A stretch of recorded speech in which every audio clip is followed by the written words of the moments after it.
আমরা মুসলমানরা সারা দুনিয়ায় বিভক্ত, বিভাজিত, একে অপরের সাথে যুদ্ধে লিপ্ত। এখন এই মুহূর্তে আমাদের অস্তিত্বের প্রশ্ন, আমাদের জাতিসত্তার প্রশ্ন। এই মুহূর্তে আমাদের ওয়াহাদাতে উম্মত, একতার ডাক দিতে হবে, এক প্ল্যাটফর্মে আসার প্রয়াস চালাতে হবে। ইত্তেফাক মাল ইখতিলাফ, ইখতিলাফ থাকবে, ফুরুআত অনেক ইখতিলাফ থাকবে।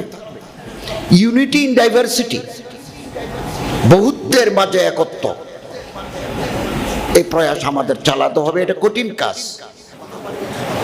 Now we have become divided, split into many groups.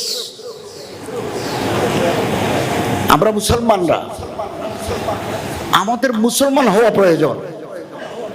মুসলিম বনো, উম্মত বনো, থাকবে। আমার মাযহাব আলাদা, আমার মাসলাক আলাদা, আমার মাশরাফ আলাদা, আমার নিসবত আলাদা, কিন্তু আমার এবং আপনার মধ্যে ঐক্যের বন্ধনের সূত্র আছে। আপনি, আমার আল্লাহ আপনার আল্লাহ এক, আমার রসুল আপনার রসুল এক। আপনি সাহাবায়ে কেরামদের মহব্বত করেন, আমরা সাহাবায়ে কেরামদের মহব্বত করি। আপনার কিবলা এক, আমার কিবলা এক, আপনার কোরআন এক, আমার কোরআন এক। হতে পারে তরিকা নিসবত মধ্যে বেশ কম আছে, কিন্তু গোড়ায় আমরা এক। এই সূত্র ধরে নিজের মাসলাকের ঊর্ধ্বে উঠে আমরা কালেমায়ে তৈয়্যিবার রজ্জুকে ধারণ করতে পারি। এখন আমরা কুল্লু হিজবিন বিমা লাদাইহিম ফারিহুন, নিজেরা নিজেদের নিয়ে খুশি,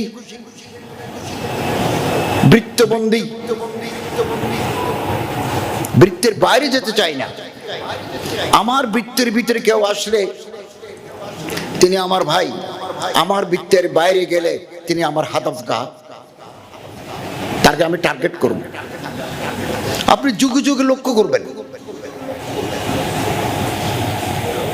অন্যরা যা ক্ষতি করেছে, আমাদের নিজেদের লোকেরাই আমাদের নিজেদের ক্ষতি করেছে বেশি।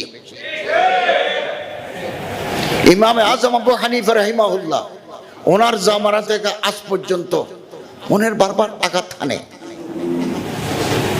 মানুষের আস্থার জায়গা, মানুষের জীবন কত, 30 বছর 40 বছর মানুষ ময়দানে কাজ করে, তারপর বুড়া হয়ে যায়। তার যে খেদমাত, মানুষের যে আস্থা তৈরি হয়, কিছু মানুষ আছে ওই আস্থার জায়গায় ফাটল ধরায়, আমাদেরকে ভাগ করে রাখে যাতে আমরা এক হতে না পারি। আমাদের ভাবতে হবে, ফিকির করতে হবে এবং ঐক্যের প্ল্যাটফর্ম আমাদের তৈরি করতে হবে।